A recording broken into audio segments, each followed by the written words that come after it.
Drew Thomas Hendricks here. I'm the host of the Legends Behind the Craft podcast. On this show, I talk with leaders in the wine and craft beverage industry. Before I get on with the show, brief sponsor message. Today's episode is sponsored by Barrels Ahead. Barrels Ahead, we help the wine and craft industry build stronger bonds between their customers and brands through authentic content. Bianca Harmon's joining us today, and we have a special guest. Our special guest is Reed Woogerd. Reed is the Director of Operations at Valdemar Estates in Walla Walla, Washington. Welcome to the show, Reed. Thank you. Thanks for having me. Oh, thank you so much for being on. So, Reed, tell us a little bit about yourself and kind of how you got into the wine industry. Sure. I don't know how far back you want me to go, but how is kindergarten for you? Good point. I guess my dad was an entrepreneur in my hometown, a small town in Ohio. And I kind of grew up always thinking that I would take over the family business. And it wasn't anything too exciting. He was in real estate and car washes and, things of that nature. Very few employees, nothing too exciting. And when I was about 19, I actually took on an operations role with the family real estate company, flipping houses and buying homes at sheriff sale when I was 19 years old. So, that part was exciting for me, but the actual work wasn't very rewarding. On my mom's side, humble beginnings. My grandmother was actually a fine dining server her entire career. And she was super passionate about that. Did that in Sanibel Island, Florida, and also in our hometown in Mansfield, Ohio. And she actually got me involved in restaurants right around that same time. I was running the front of house at a fine dining restaurant at night while I was working for my dad during the day.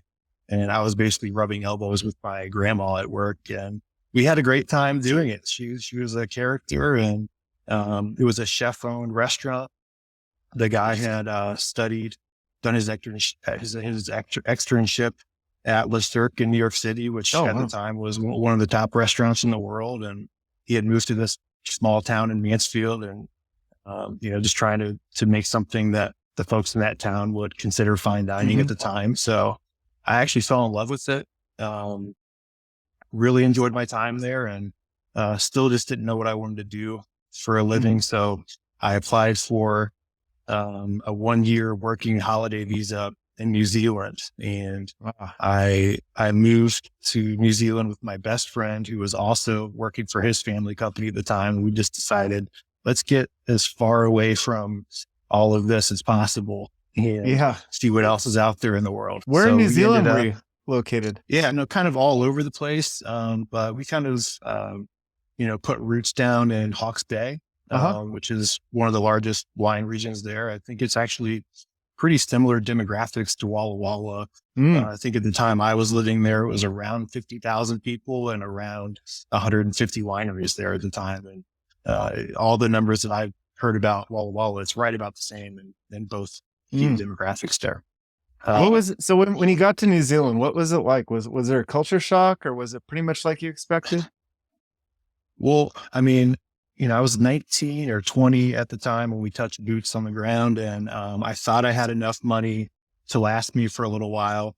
And, making some poor decisions up front, like we bought tickets to go to an All Blacks game, rugby team that does the haka, in the beginning of the game. That's so famous. And I think we bought like matching Adidas zip up All Blacks jackets to go to the game. And it's like, I sold my car for like $3,000, and that's like all the money I had to move across the country. And I thought I was Rockefeller when I touched down New Zealand.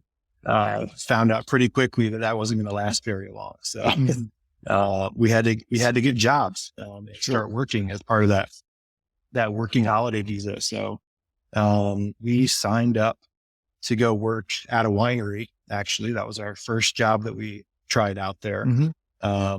And, it sounded like something to write home about at the time. And I didn't really know what to expect, but I thought working in a winery sounds kind of upscale and interesting and exciting for a guy my age. So we show up to the grocery store parking lot where the transportation was going to take us out to the winery to start work. And we get on we get in this large van. It's essentially just a bunch of families from Southeast Asia that had come there to find work, and then me and my friend. And we get taken out to the middle of a vineyard, and our job is to prune vines. So we start pruning, and I think they were paying us like 8 cents per vine at the time. So if you ever pruned vines, I don't know, have either of you ever done that work before? Yeah. Okay. It's not easy. Paying per vine, really, I would think would not lead to the quality, because you just. Well, yeah. Well, I think some folks kind of did it every season, and they would come over from Cambodia or wherever they were from and make some money and go back home. But for me, like I said, I thought it was something to tell my friends about back home. I think we lasted like 2 days, and our hands were bleeding, and we left with our tails between our legs, kind of a thing. So, it was a pretty wild introduction to the wine world back then at the ripe age of 19 or 20.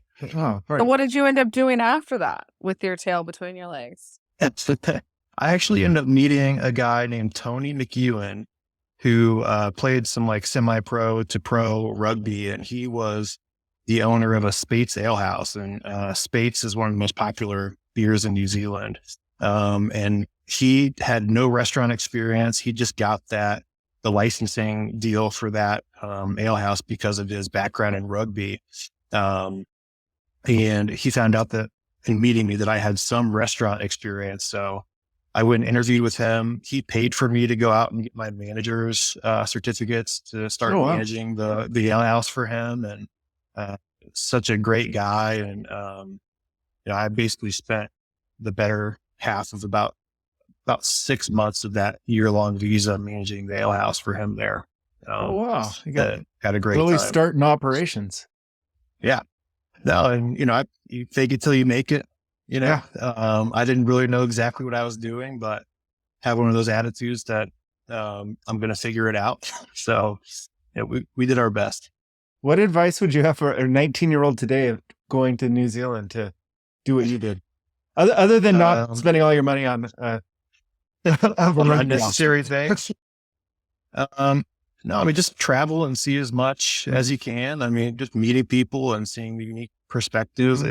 My experience there, and coming to the realization that I wanted to be in the hospitality industry was that it just seemed the more that I put myself out there, I was finding opportunities for myself and being presented opportunities where, if I would have just kept my head down and not put myself out there, those probably wouldn't have fallen into my lap. So it's kind of, you got to kind of follow your bliss, if you will, and those doors start to open for you. So. That's very good advice. Very good advice. As far as running the ale house, how is running an ale house in New Zealand different than like Walla Walla or here in the US? Well, first of all, back then I had no idea what I was doing. So there's that side of it. I thought running an ale house was, handing out free beers to the regulars and, throwing a fun party and putting together the right playlist and, making sure everybody's having a good time. Now, throughout the rest of my career, I got to learn a lot more about what it actually means to run a business and, manage people and develop people as well. So for sure. That's flash forward. Now you're the director of operations for a large winery in Walla Walla. Talk to us about, what is it about operations that put your foot in the ground on, or that's the wrong word, but you planted your stake around that position in that role. Yeah. It was actually, I was thrown a few other opportunities, between then, back in New Zealand and now. And one of those opportunities, I was, recruited by a guy who owned most of the nightclubs in Columbus, Ohio. This is when I came back to the United States, and I opened a members only nightclub for him in downtown Columbus. And 3 months later, he made me in charge of all 4 of the nightclubs that he had on that same street when I was 25 years old. And, I got to learn very quickly about how to make money in the hospitality business, running nightclubs and seeing all the different revenue streams, that can be utilized in a setting like that, from, charging a cover charge to, throwing different types of events and, things of that nature. And a few years later, that same guy ended up selling all of his nightclubs, ditching his partners at the time. And the two of us went and started a restaurant company. So, not to cut you off, but I don't think I've ever heard of it. Talk to me about members only nightclub. Is that specific to Ohio? How does that work? No, so it's you pay a membership fee, and it's a very exclusive setting. It was more high end. Well, I thought it was at the time. And basically, to get in, you have to be a member. And I think there's a lot of settings like this throughout the country now. Think of almost like the speakeasy vibe. That whole scene that's happening now. Well, it has there's been happening that whole, for quite some time. The whole scene.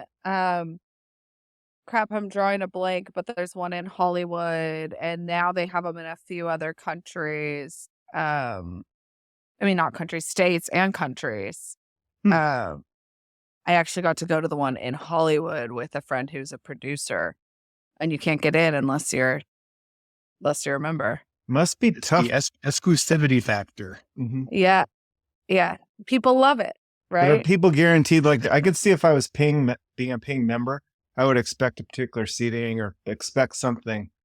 How do you manage your clientele when they may not be? Yeah, everyone's a VIP. We actually had a concierge at the club who knew everyone's names, knows what they drink, where they work and who their friends are, and we just had to, give the people what they want, stroke their egos a little bit, and it was a lot of fun for a 25-year-old guy. So Soho House, that's what they're called. Soho House. Yeah, exactly. Yep.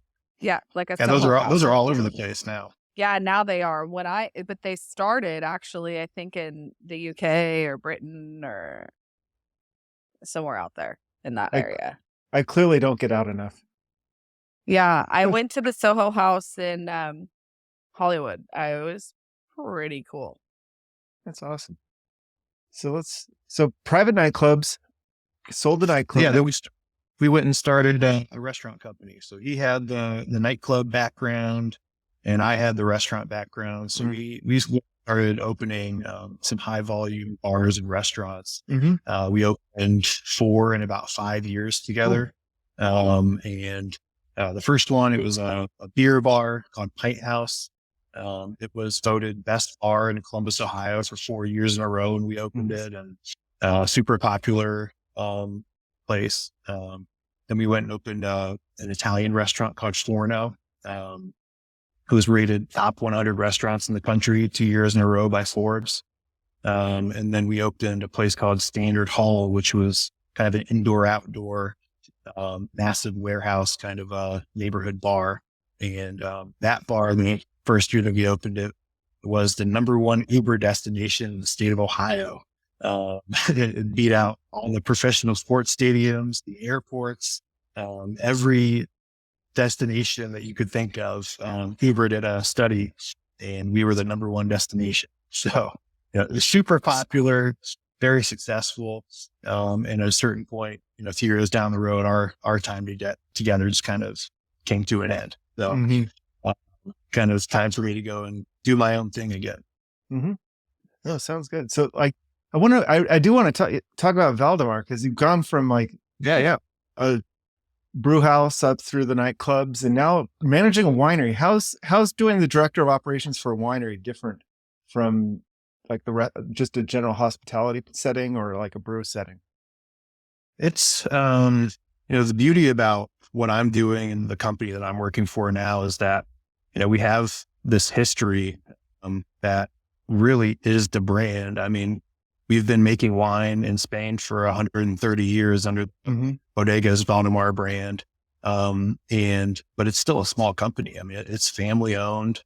The person that I spend the most time with is Jesus, who's the 5th generation owner and CEO, who we office out of the same building. And We spend a lot of time together. We travel back and forth to our other location in Woodinville together from time to time. And so, that's on a back and forth trip. That's 9 hours in the car together. So Oh, wow. there's a lot of time to strategize and talk about the things that we want to do with the company and get to know each other. And, so what I'm saying is, it's still a small company, and I have an opportunity to make an impact on every level of the organization if I want to, and if it makes sense. So, I guess what I'm saying is there's still all the same components with a wine company that there is with any other hospitality company. We've got customers walking through the door who, when they walk in through those doors, their default position is, I'm here to have a good time. And, I want to be treated a certain way, and I want people to show me a great time. And we just happen to have some products that people are really excited about. So it makes my job, to a certain extent, pretty easy from time to time. Sure. So what tips? I mean, I can imagine the amount of cross-functional teams within a winery. We got front of the house, back of the house within the restaurant. You got the tasting room. You've got the whole operations. How do you bring cohesiveness and camaraderie among these cross-functional teams? Yeah, we meet as a team. It doesn't matter if you're in the production team or a leader on the production team, or you're running the tasting room, or you're the chefs, or even the marketing person and my corporate administrative team. We meet once a week, make sure that we're on the same page. And we always talk about 3 key factors of the business, and that's people, product, and profit.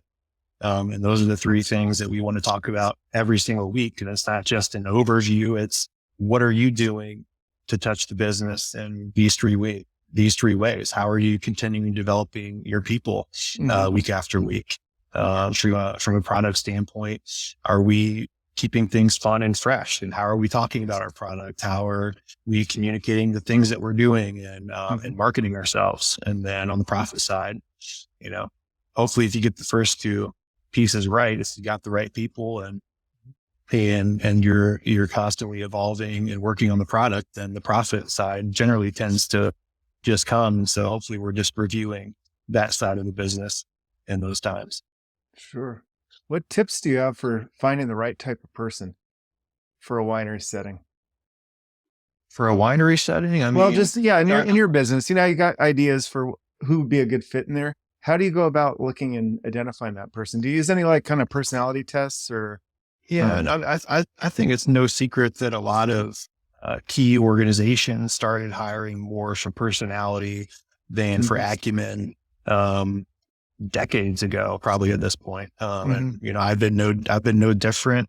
I think also, there's something about that moment where you meet somebody who's a prospect for your company, and you just know that they fit and they get it.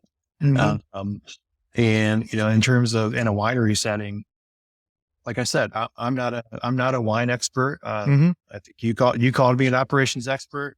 Maybe I'm still learning, but we have wine experts here, and so since we have those key people in our organization who can kind of wear that hat, we're looking for people that are excited about being here and want to do the job, and they want to spend time with our customers, and they want to represent the brand. So we even in our training, when it comes to talking about wine, especially when they first meet somebody coming to the winery, we're not always talking about the same things. We're trying to read the person in front of us, and the last thing we want to do is talk down to people and make them feel like they don't know anything about wine. So part of our training is to even just ask people, what do you like to drink in general when they come in? It's not about, what wines do you like to drink? What if that person came out to Walla Walla because they heard that it's up and coming and they just want to be a part of the scene and they want to check it out, and they don't drink wine?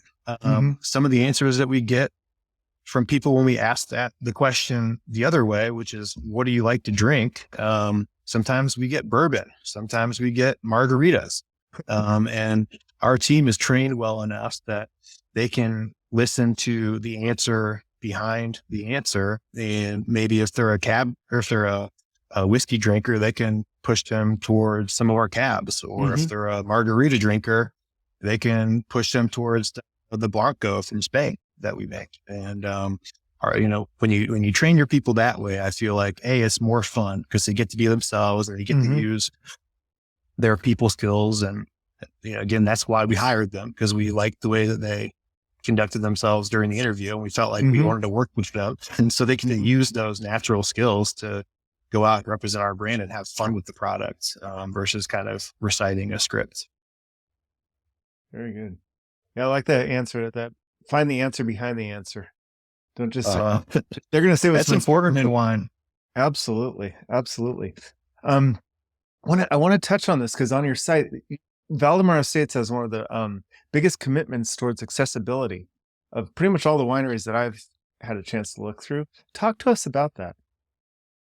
Yeah. So our organization is built on 4 different pillars. One of them is family legacy. The next is terroir. And then internationalization, which we take very seriously, and we don't take it lightly that we are the first internationally owned winery in Walla Walla. And then the 4th pillar is inclusivity, where we want everyone to be able to experience our brand the same way. So we do a lot of different things from a customer experience point of view. Right when you walk in our doors, we have wheelchairs there. They're available if somebody needs one. There's an elevator right there to take them up to the tasting room. And all throughout the customer experience, there are little touch points that we've made available to people if they have a certain disability. So on our menus, there are QR codes that will take you to videos where they'll describe our wines using ASL. We have a person in each of our locations that is currently learning ASL, and they're at least able to hold basic conversations with people. And they're not fluent by any means, if that's even a term when talking about ASL. But we found that people in general are just happy that and they're appreciative that we're trying to meet them where they are, and we're putting in the effort. We've got shatter-free glassware that looks just like our normal glassware. So, if somebody happens to tip that over, they don't have to worry about that breaking and it either being embarrassing or being unsafe. And then on the tours, we have lanyards that you can wear that hold your wine glass for you. So if you are in a wheelchair, you can hold your own wine glass while you're going throughout the tour. And I could just go on and on about all the different things, but you have Braille too, right? Yeah. We have Braille menus and tasting cards that we have in the tasting room. And the great thing is that our staff has gotten completely behind it. We've got, I would say 80% of our staff has taken an online ADA course to get certified, that they understand what those customers are looking for when they come in the building. Do you think, does that attract more ADA customers to your winery? I'm sure it does. I mean, we've gotten a few messages just since I've been here in the last year that we've had certain people with certain disabilities that have come and experienced a winery, and just how appreciative they were about all the things that we were doing. And we actually have a video on our Instagram. I think it's one of the top 2 or 3 penned posts where our marketing person put together a video about all the different efforts that we're putting in to showcase what you can expect when you come to the winery. And I think that's honestly one of our most liked and engaged with posts ever on our Instagram. And it's not like all those people that were so excited about that fall into that ADA category. People are just really excited to see that people are putting in the effort, and I think people just appreciate it. Yeah, I think the key is that commitment to inclusivity, and just making sure everyone is feeling like they belong and they're part of it. I think it's incredible. I just got back from Hawaii yesterday, I guess. And the people that were staying next to us, she was a paraplegic, and they had her. She's actually going to be on the news because they had a skydiving place out there that they did skydiving for her. And then she's also going to be on this website called Sea Inspirations, and she was out surfing. And it was like this whole program to make sure that just because of like your disability doesn't stop you from doing these things, right? And one of them was surfing. I was like, and they had a drone out there for her. I mean, it was pretty incredible. And That's so great. it's not, if they can do that on the sports side of things, you would hope that our wineries can get on board, right? For sure. I went to Taste Washington this year, which is an awesome experience. I'm not sure if you guys have been before. I haven't. I need to. I'm sure you know what it is, a convention with, pretty much every winery in Washington's represented there if they want to be. And I had a guy in a wheelchair come up to our booth while we were there, and he was like, I want to taste your wines while I'm here, but I'm here specifically to shake your hand and say thank you for everything that you guys do in your wineries for accessibility and inclusivity. So I thought that was a really cool moment too. We were super happy about it. That's really awesome. That's really awesome. I want to talk about hospitality, kind of shift from accessibility to just the general hospitality of that inclusivity. And I think you've got some pretty good things rolling out in Walla Walla, but with your tasting room and the restaurant. Yeah. Well, we've got our, here in Walla Walla, we have our winery. So our production facility is on the lower level of the building. And we've got a great program of wines that we're putting out. We focus mainly on Chardonnay, Cabernet, and Syrah. And then we also do some different varietals that we do a Roussanne every year. That's fantastic. And then we do some component trials with things like Grenache and Mourvedre and Malbec. So we don't just stick to those three core of Cab, Chard, and Syrah. And then we have a tapas restaurant along with the tasting room. So you can come in and just do a tasting if you want. We offer both our Spanish wines that we import from our winery in Spain, in addition to all the wines that we make here in Washington, alongside a tapas menu. So if you want to have food and wine, you can. If you just want to focus on the wine and have that in-depth experience, you can do that too. Yeah, I'd like to see more wineries go in that direction, and I think they are. Outside of like just the heart of Napa, most wine regions are incorporating the larger hospitality. The restaurant piece. You're not just there to sip this 1 ounce pour. You're actually there to it's an experience it. Especially coming from Spain.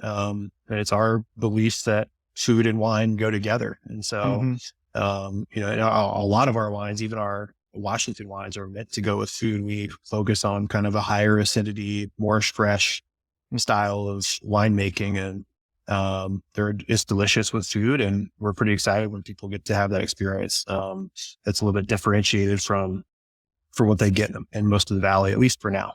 Sure. What about Woodinville? Is there? Talk to me about. Are you in charge of that operation as well? I am. Yeah. So as Jesus likes to describe how our organization works, we have a winemaker here in the United States who is either his left or his right hand. And then we've got me, who I oversee all the operations in the United States. He's also the CEO of the family business in Spain. So a lot of his time is spent, working on a much more established company than what we have here. We opened in 2019. So pretty young and kind of still getting our legs underneath us and figuring out the identity and, what we're going to grow into here. I run, everything on this side of the border, if you will. So what is that? What's that landscape? Paint it for us. What you're actually having to keep everything moving in synchrony. Yeah. So there's the operations of the winery and the restaurant, everything that we kind of started to describe here in Walla Walla. And then there's also our restaurant and tasting room in Woodinville. And then, I dip into things like distribution in the United States. And we've got some markets that we're still trying to open up. And we've got, markets like Ohio and Texas and states that I've actually spent time in throughout my career that, I've got some contacts, and we're still, growing and we want to see where all we can get these products. And some of those contacts have been helpful for this organization. So it's been great to be able to use some of my, the past points of my career for the betterment of the company here. And so, and then there's other things that we do. I mean, I'm in Woodinville a couple times a month, and we happen to import, Iberico jamon for our menus. And we actually started another company called Valdemar Distribution, where now we sell things like jamon and other products that we import from Spain to restaurants and throughout the Seattle area. So there's times where I'll go to Woodinville, check in with the team and bring them some wine. And I've got a trunk full of Iberico jamon too. So, That's a cool. lot of fun. That's good. Yeah. What's the biggest challenge you face on that? Like that's a very disparate amount of operations. Yeah. I mean, there's also the behind the scenes stuff, like marketing and financials and budgets and, all the fun stuff that, people think that's the boring stuff.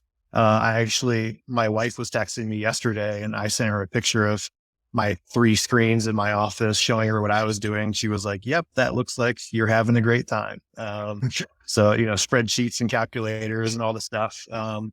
But those are all the levers that you get to pull in operation to see how you can make the business more successful. And it's the little things like, looking at metrics that your servers are doing and coaching them on sales tactics and things of that nature. The biggest challenge, I would say, is just not having enough time.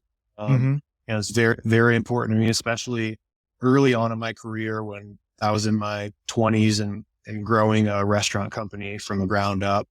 I had hundreds of employees and, I was really excited about what I was doing, but that's all I did. I didn't spend time with my family. I missed trips that my friends were going on. I mean, you name it. And working for a family oriented company like I am now, it's family owned, family operated. Jesus's family time is very important to him. And he knows that it's very important to me, especially since I just, made my wife move all the way out to Walla Walla, Washington from Austin, Texas, where we were living before.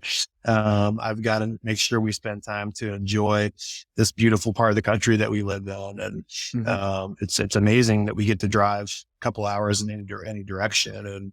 And, you're in a world-class adventure spot. So. Oh, for sure. For sure.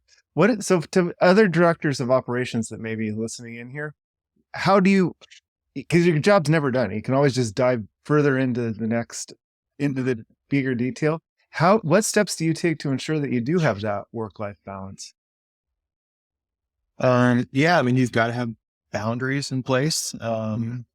My team tries not to bother me on the 2 days a week that they know I'm probably not going to be in the office. One of those days was yesterday, and I was actually here because I had a meeting. I had a call at 9:15 that I had a new maintenance guy starting that I wanted to onboard and get him trained. And so my team worked from home yesterday, and I'm in the office. I'm like, it's boring in here, guys. I caught them ready into a little bit, but I think it's important for everybody. And the thing is, the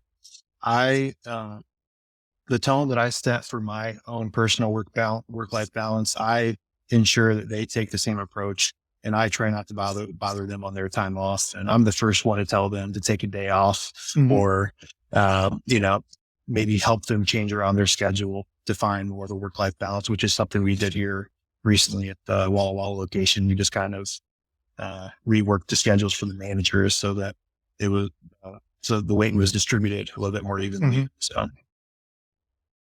yeah, how do you I don't know if I answered your question. It is. I'm like, you gotta have to trust your team. And one of the biggest challenges I have is I always just try to get into the nitty gritty details, and I have to constantly tell myself that I've hired the right people. They're gonna do it. They're doing it correctly, and just trust the team is really what I do.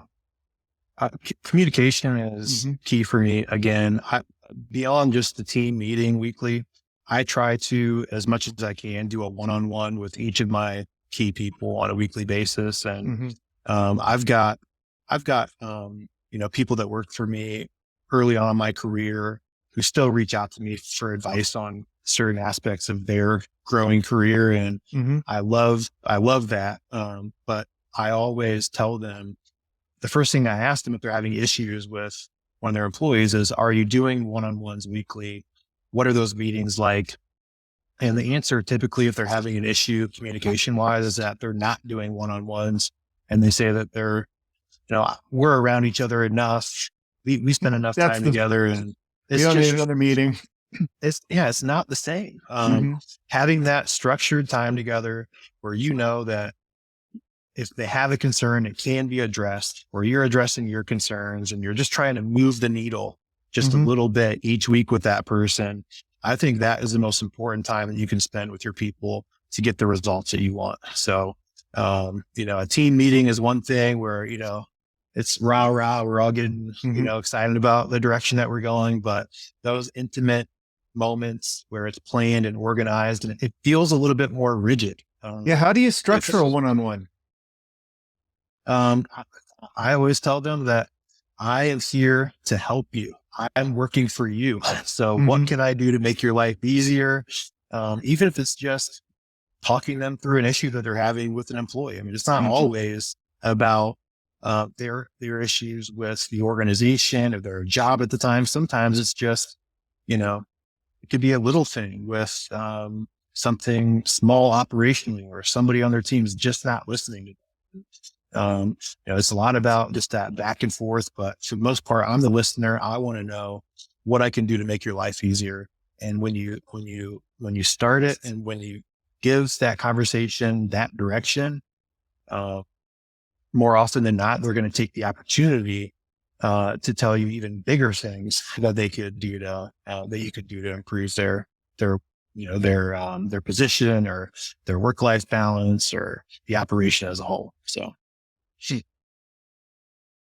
as far as with the one-on-ones, and you talk about kind of conflict, let's talk about conflict resolution within the one-on-ones.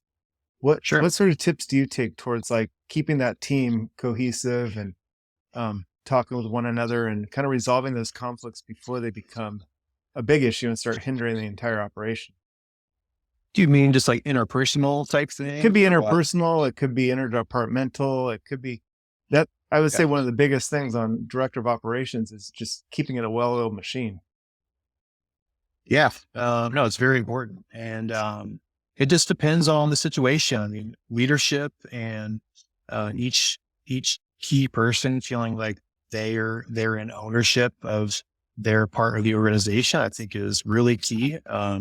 So if it's something where it's interpersonal with one of their employees, you typically just want to give them advice on how you would handle it. And I usually like to throw out, one or two different scenarios on how they could handle it. And that way you're getting their buy-in. Like, I'm not just telling them, hey, go into this meeting and say exactly this. It's more of a suggestion. And when they get that buy-in, they're usually more confident going into the meeting anyway. If it's something a little bit more egregious where it's just something you want to nip in the bud, and let's just say you want, a person up from a different level of the organization to be in alignment with what you're trying to do. There's times where I've just dropped everything that we're doing. Let's get this person in this room right now and let's figure it out. Let's just talk about it. So, it just depends on the scenario, but, most people that are in a position like mine have a decent amount of experience to lean on. But, again, I get questions all the time with folks that are coming up through different parts of their career. And I think having, hearing little pointers here and there on how to handle situations can be really helpful. Well, that's very good. What other advice would you have to someone, like, in hindsight, like if you were to go back through your career to where you are today, what roadmap would you paint to someone who's 19 to get to where you are today? Is there anything you would have done differently? Oh, man. Well, I would have probably not taken myself so seriously. There were times in my career when I thought, especially because I was a young leader, I thought that I really needed to assert myself, just to be taken seriously. And I've found, just as I get older, being myself, first of all, just feels better overall. People respond better to it anyway. I'm naturally a nice guy. And I'm not one of those taskmaster type people. So, I wanted to be a teacher growing up, and, early on when I was a kid, and I found that a teaching leadership style just suits me better. So rather than, respond how I thought, how I saw one of my other bosses, somebody that I saw as a boss, respond to something they didn't like, it didn't really suit me. So I've definitely gone more towards that teaching path, and it's been overall more successful for me. And then again, I kind of just go back to something earlier I said in the conversation where, in the hospitality industry in general, everyone's default position when they come in to interact with us is fun. So that's where I like to start, especially when I'm going into a new organization. The first things that I did when I got into the position I'm in now, I looked around, I'm looking for body language, just trying to feel it out a little bit. And at the time, the staff was wearing a uniform, and in my opinion, that was a little bit too stuffy for the environment that I wanted to put out. So the very first decision that I made in this position was I eliminated the uniform policy. I wanted people to feel more comfortable. I wanted them to feel a little bit more loose and more like themselves. And I think just making that decision showed a tangible decision that I was making to make them have more fun. They all looked a little bit different. They all felt a little bit different. And all of a sudden they're being themselves at the table, and they're letting their hair down a little bit. They're, having those conversations with people where they're actually being themselves, and it just felt better automatically. And the second thing I did, they were playing like some sort of jazz music radio in the tasting room. And, I completely changed the music and the playlist. And I remember, the first time I did that, one of the guys that's been here for a while came up to me and said something like, "Oh, well, we only play jazz in the tasting room," something of that nature. And my answer was just like, "Well, not anymore. So let's have some fun with it."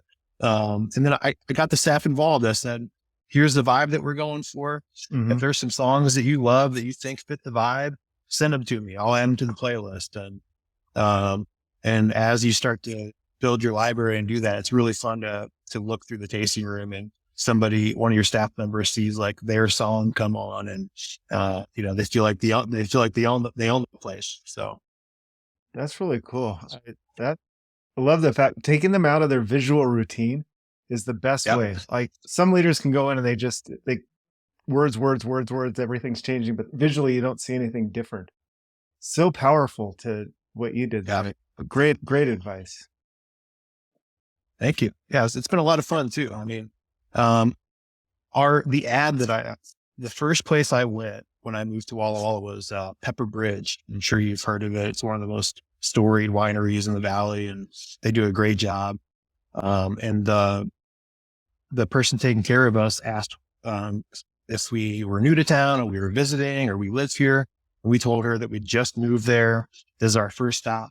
And so she brought me a Walla Walla Wine Valley magazine that basically has maps and ratings of different wineries, advertisements. And I see the Valdemar advertisement in the magazine, and it was like an older couple dressed really nice, and on the top of the ad it said something like luxury and all caps. And then, my first interactions with the team here, we've got our CEO, who's 34 years old. We have a super talented female winemaker in Deviani, who's just turned 30 years old. I'm the old man of the group. I just turned 38 a few days ago. And here we are putting ourselves out there in this light that I don't really think fits who we are and who we want to be. And so, you start with with dress code, and then you go to the music. And if you see our ads that we're putting out now and the personality of even just our Instagram page, it's way more fun. We're having more fun with the brand. We want to interact with people in a way that actually suits the personalities of the people behind the project. And again, kind of something else we talked about earlier, being, in charge of something that's been around for 130 years, and them trusting me to make some of these decisions is something that gets me really excited. And I don't take it lightly that they're allowing me to kind of pull on these levers. And just so happens that people are responding really well to it, and it's positioning us in a way that we're going to continue to just grow and have fun with the brand and see where we can take this thing. So, well, that's fantastic. Well, Reed, as we're kind of wrapping up here, where can people find out more about you and Valdemar Estates? Yeah, I think, again, refer you back to the Instagram is where we kind of put out most of our content, where you can see what we're doing on a daily and weekly basis. And we're in the middle of turning our tasting room in Woodinville into a full service tapas restaurant called Pincho. And that's going to open up. I'm not sure when this is going to be posted, but we're opening sometime in September. So, not too far down the road where people can mark their calendars. And, even our wine club members can exercise their wine club benefits at the restaurant in Woodinville too. So I think we're starting to do some really interesting things with the brand, and kind of excited to see where we can take it from there. So Valdemar Estates, Instagram, and then look for the Pincho brand to be announced here pretty soon. It's awesome. Well, Reed, thank you so much for joining us today. Yeah, thank you guys. I had fun. Appreciate it. Talk to you later. Bye. Thanks for listening to the Legends Behind the Craft podcast. We'll see you again next time, and be sure to click subscribe to get future episodes.